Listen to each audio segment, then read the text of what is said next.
James-Assiniboia-Headingley. Okay. Thank you, Mr. Speaker. It is my honor to stand here today as the sponsor of S-228, the Child Health Protection Act. I would like to begin by commending the Honourable Senator Green-Rain for introducing this bill last fall and for her tireless efforts to support healthy choices for our children. This bill was grounded in the Standing Senate Committee on Social Affairs, Science and Technology's own study on obesity in Canada, published in March 2016, and was debated by that committee during its review of the legislation. It has long been established that advertising works. And what I mean by this is that advertising is an effective tool for influencing potential customers' attitudes and behaviors. If this were not true, then advertising would not be a long-standing, multi-billion-dollar industry. This principle applies to all potential customers, including children.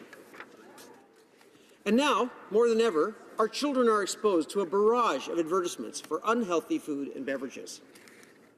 It therefore follows that those marketing their products to children should affect their decisions on what to eat.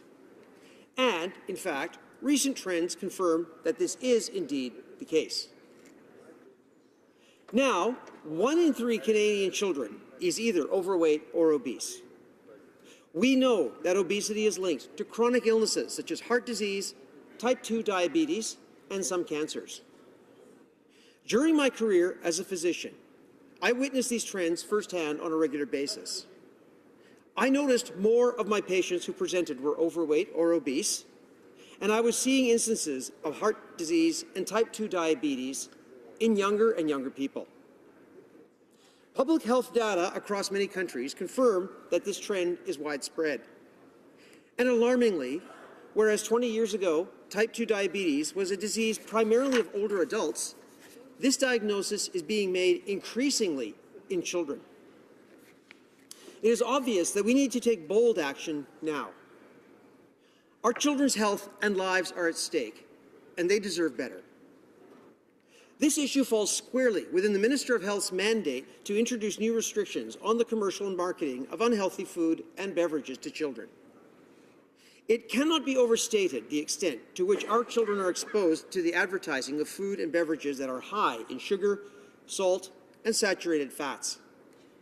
For example, according to a recent study of the 25 million online food and beverage ads that Canadian children see every year on their favorite websites, 90% are for unhealthy products.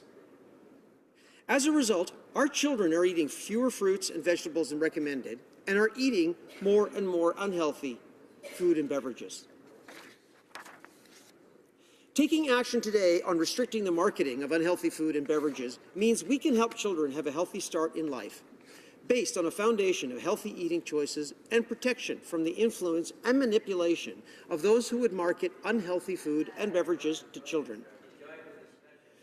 Bill S-228 serves to provide such protection.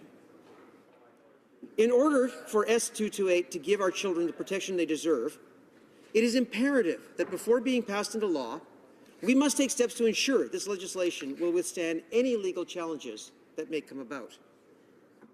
This is why, Mr. Speaker, I will be introducing amendments to this bill.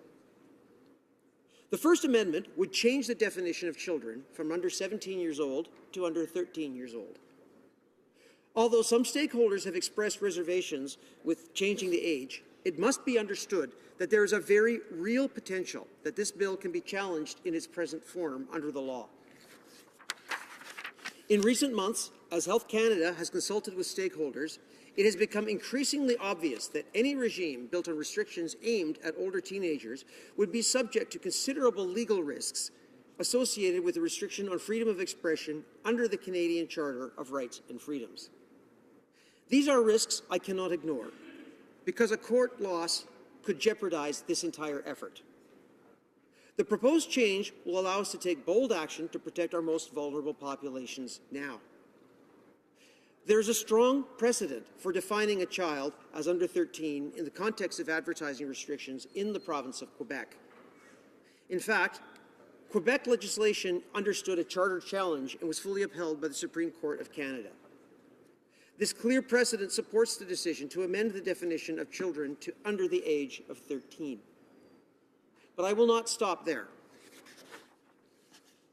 Recognizing that there is evidence showing the vulnerability of teenagers to marketing, as well as the experience in Quebec where industry shifted marketing efforts to teenagers when restrictions were imposed on younger children, I will move an additional amendment to Bill S-228 at committee.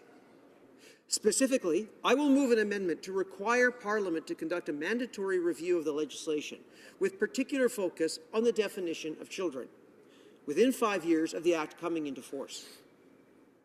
The objective of the parliamentary review will be to monitor whether or not the lower age limit results in increasing advertising to teenagers and whether any provisions of the Act need to be adjusted to ensure the continued and full protection of our children. I have also been informed that the Minister of Health has instructed Health Canada to invest significant resources over the next 5 years and to work closely with the health stakeholder community to ensure that the necessary research is undertaken to determine whether new forms of advertising are impacting children and whether teens are being exposed to more marketing as a result of restrictions on marketing to younger children. I applaud the Minister for her leadership in this area. Through the parliamentary review of the legislation, the government will also be obliged to report publicly on compliance with the bill and on progress towards our common goal of healthier children of all ages. This work will ensure that, if necessary, we will have the data needed to support a broadening of restrictions at a future date. While parents have an important role in choosing what their children eat, it is difficult for them to compete with or to completely control their children's exposure to marketing. Parents and caregivers deserve a supportive environment where children are not constantly targeted by unhealthy food marketing. Bill S-228 is but one effort to tackle the epidemic of obesity and chronic disease in this country. If anyone doubts my resolve or the resolve of our government, they need only look at the comprehensive suite of measures we have underway.